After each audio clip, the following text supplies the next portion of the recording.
Hey everybody, today we're going to learn how to solder. So before we do that, we have to get acquainted with the soldering booth area.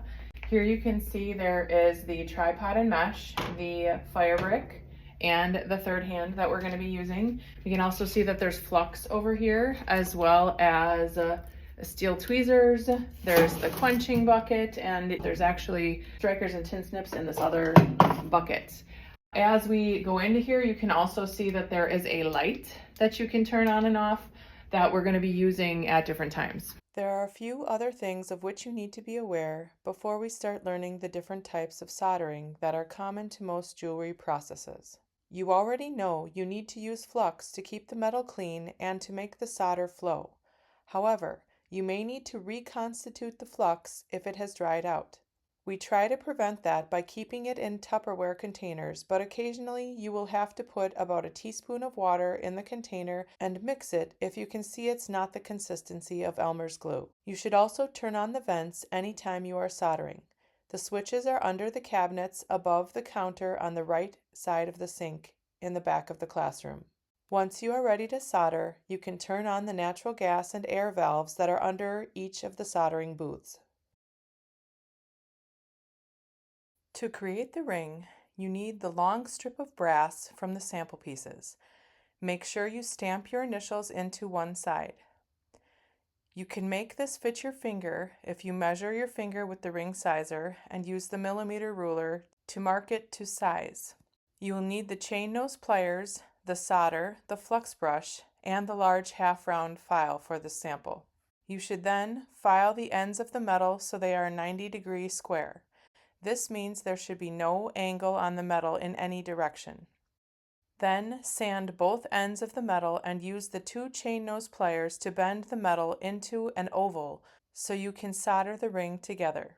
You may need to use the finding pliers for this as well, because two chain nose pliers work best for this process.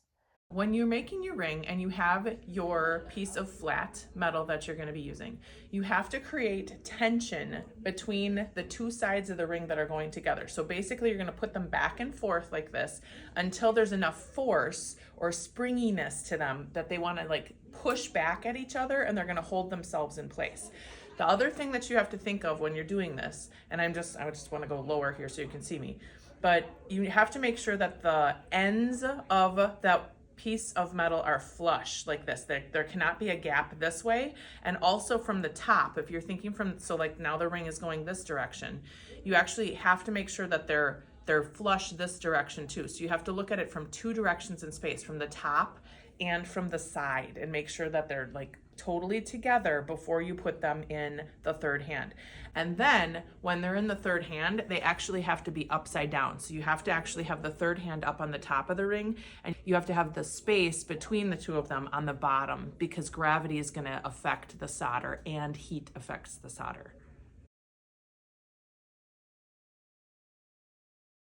Once the oval is prepared, take the pieces to the soldering booth. Remember, you should be wearing safety glasses and tie long hair back when soldering.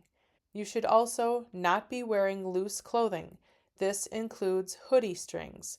We don't want to accidentally set ourselves on fire. You also need to take process photos for your digital portfolio. I would suggest taking at least 4 for each solder type so you can choose what you want to show in your portfolio. Taking a photo during the process and another one when the solder is sanded at the end is a good idea. Make sure you do not cut off the letter that tells you what kind of solder you are using, because you will need it again later. Remember, we are using hard solder first because it melts at the highest temperature. You should cut the solder vertically first and then use the tin snips to cut just a few pieces of solder onto the fire brick or into your tin so you do not waste solder. Flux the ring and place it in the third hand with the seam facing the floor. The third hand should be grabbing it at the top of the ring. It's easiest to do if you put the third hand on the metal directly opposite the seam so no solder gets on the third hand. It's very important for the piece to be parallel to the floor or the solder will not flow toward the seam. Remember, solder also flows toward heat, so keeping the piece level and heating directly below the seam is very important. Then dry the flux using a small feathery flame with little air. Remember, if the flame is too large, it will blow all the solder off your piece. You can also accidentally boil the solder off by leaving the heat on too long, so be careful. You may need to move the solder with the tweezers to put it back where you intended for it to be along the seam if you accidentally moved the solder with a flame that is too large. It does occasionally happen, so it's good to know you can do that. Once the flux is dry and the solder is solidified in place, change the flame to a tight cone flame that is about 1 inch in length. Notice this will have to be smaller than the other solder samples you created, otherwise you may melt your ring. Compensate the heat by heating underneath the ring, sliding the flame back and forth across the seam until the solder melts. Once the solder melts, remove the ring from the third hand and quench the ring in the bucket closest to you. Once the piece is quenched, place the piece in your hand and take it over to the pickle. Put the protective gear on and place your pieces in the pickle with the copper tongs. There are a few very important things to remember about the pickle. First and foremost is that it's an acid solution that works best when it's warm, which is why we turn it on. It should be on either warm or low. It is also extremely important to cover the solution and to make sure it doesn't boil because the fumes are noxious, meaning that they can kill you. This is why the vent should always be on when we solder. Additionally, it's easiest to get the pieces out of the pickle when you use the draining pickle containers. There are small ones for smaller work and larger ones for larger pieces. More than one piece can go in the containers, so please make sure that you're sharing with your classmates. This is also why we're stamping our initials into those pieces. Generally speaking, it takes about 10 minutes to remove the fire scale created from soldering, but it may take longer than that if your piece was really black because you made some mistakes along the way or had to heat longer than you might have liked.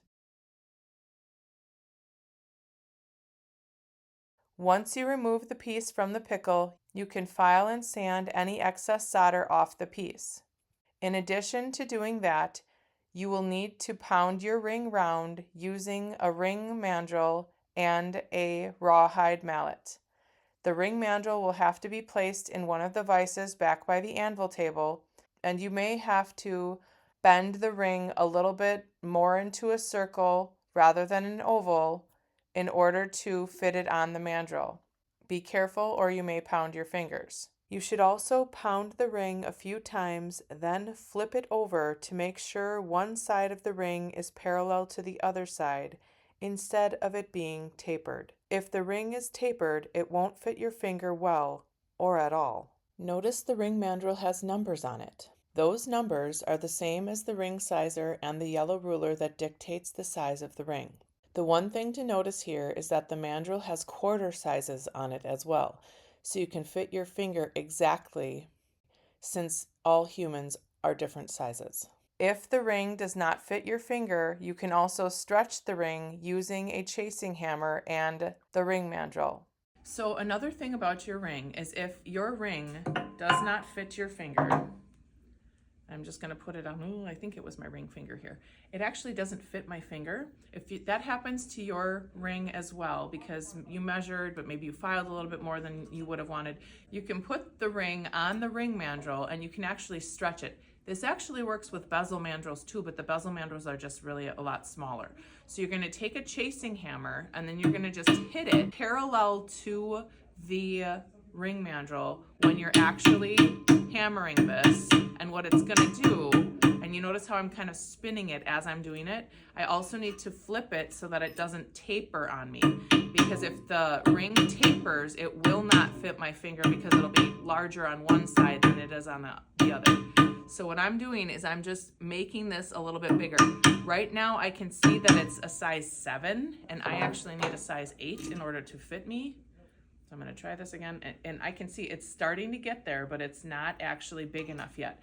And you may have to go and re-anneal your piece in order to stretch this enough for it to fit your finger. So I'm just going to hit this. I'm just going to hit this a little bit more and to see if I can get it to the size that I need.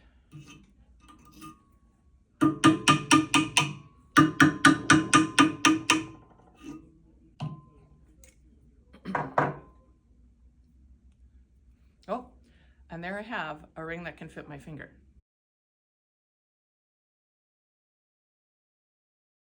Once you have made the ring fit your finger, you can take your last process photos, make sure you show the solder seam, and you can put your images in your digital portfolio and submit your work in Canvas. Remember, when you're done soldering for the day, you should follow the cleanup directions that are on the wall by the soldering booth to make sure that nothing is left in the booth and all of the gas and air are turned off.